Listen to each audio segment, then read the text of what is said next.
బళ్ళో పోయే ఎమ్మెల్యే గారు బట్టలు ఇచ్చి మరి బొక్కులు ఇచ్చి మెత్తి మెత్త సదిరి బాగా చదువుకోండి అని పగులు ఎమ్మెల్యే గారు చెప్పడం రేతులు ఇళ్ల మీద వచ్చి పట్టడం అండి.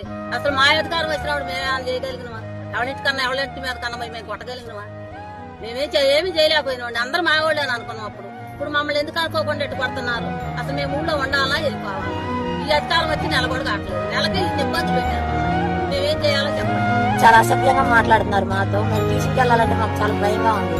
వాళ్ళు పద్దాకులు మమ్మల్ని కొట్టడం తిరగడం తాగేసి అసభ్యంగా ప్రవర్తిస్తున్నారు మాతో. మా ఇంట్లో చెప్తే మమ్మల్ని కొడతామని భయపెడుతున్నారు. మీ ఇంట్లో వాళ్ళు ఏదో ఒకటి చేస్తామని భయపెడుతున్నారు.